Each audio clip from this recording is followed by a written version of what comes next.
Bila kita nampak raut wajah orang yang tenang cerah, maka ketenangan bukan pada wajahnya. Bila nampak orang melangkahkan kaki dengan tenang penuh wibawa, maka ketenangan bukan pada kakinya. Bila tampak ayunan tangannya tak tergesa-gesa, maka bahagia bukan pada tangannya. Di mana letak bahagia itu?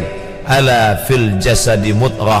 Ketahuilah dalam jasad ada segumpal, ada sekepal, ada sesuap. Idza salahat salahal jasadu kulluh. Kalau yang segumpal itu baik, maka yang lain ikut menjadi baik. Wa idza fasadat fasadal jasadu kulluh. Kalau yang segumpal itu rusak, maka dia pun ikut menjadi rusak. Yang segumpal itulah yang mengendalikan mata, telinga, tangan, kaki.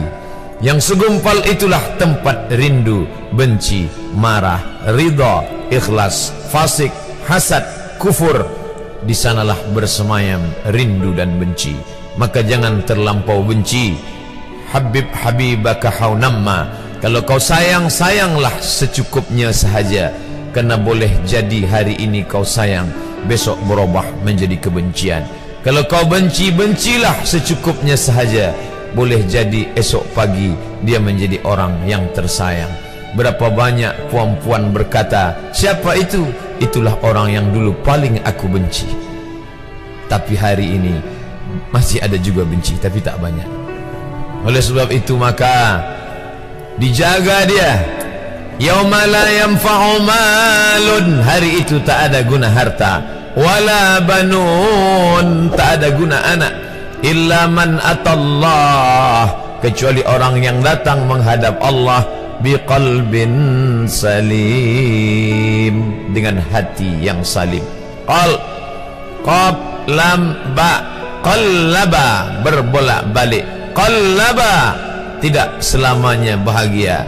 Kadang pagi hati tenang, petang datang dia pun susah. Kadang pagi hati lapang, petang tiba dia pun gundah. Maka apa yang dapat menolong? Ala bizikrillah, ketahuilah dengan banyak menyebut mengingat Allah, tatma'innul qulub, maka hati akan menjadi lapang. Qalbul mu'min baina asabi'ir rahman, hati orang beriman berada di antara jari jemari kuasa Rahman. Kalau dia hendak, dia balikkan yang senang menjadi susah. Kalau dia berkehendak yang susah, dia balik menjadi lapang. Berapa banyak orang yang tampaknya mungkin kita kata dia susah, tapi dia masih boleh tersenyum. Sebaliknya orang yang menurut pandangan zahir kita cukup segala, makan, pakai, tapi tampaknya kesenangan tak pernah singgah. Apa sebab?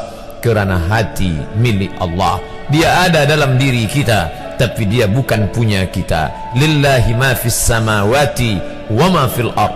Apa di langit, apa di bumi, milik Allah. Balikkan kepada Allah. Dari Allah balik kepada Allah. Senang mengucapkannya, payah mengamalkannya, lebih sulit memasukkannya ke dalam hati. Oleh sebab itu maka apa cara supaya hati menjadi lapang? Yang pertama, iman. Mesti ada iman. Percaya bahawa dia ada walaupun tak tampak oleh mata. Dulu ada seorang filosof, dia berkata bahawa aku percaya dia ada bila boleh tampak oleh mata, disentuh tangan, didengar telinga. Tapi bila tidak dapat ditengok mata, dipandang mata, didengar telinga, disentuh tangan, maka dia tidak ada. Inilah orang-orang yang berfaham wujudiyah. Wujud ada, mikrofon ada, mimbar ada, orang ada, kerana aku boleh menatap dengan mata, mendengar suara dengan telinga, bersapa tangan dengan alat yang diciptakan Allah Subhanahu wa ta'ala. Tapi kita mengenal dia bukan kerana rupa. Bahkan bila kita pejam mata nampak berbagai macam rupa, itukah dia? Bukan. Walam yakul lahu kufuwan ahad. Bila kita pandang tengah malam tampak bermacam warna rupa, itukah dia? Ma khatara bibalik fallahu laisa kadzalik. Apa yang terlintas di hatimu, maka dia tidaklah seperti itu. Dia tak dapat dipandang dengan mata. La tudrikuhul absaru, dia tak dapat ditangkap mata. Wa huwa yudrikul absara, dialah yang dapat menatap mata. Jangankan dia, wajah kita pun kita tak boleh melihatnya.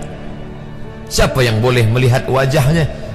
Sementara belum dijumpai cermin, belum pandai orang membuat cermin, orang tak tahu bentuk rupa wajahnya bagaimana. Sampai suatu hari dia dalam perjalanan panjang, dia tengok ada pohonan rindang, lalu kemudian dia berteduh di bawah pohon rindang, menghindar dari panas terik matahari. Di bawah pohon rindang ada kolam air, maka saat dia akan mengambil minum dari air kolam, disitulah dia melihat wajahnya. Oh, begitu rupa wajah di dalam air kolam.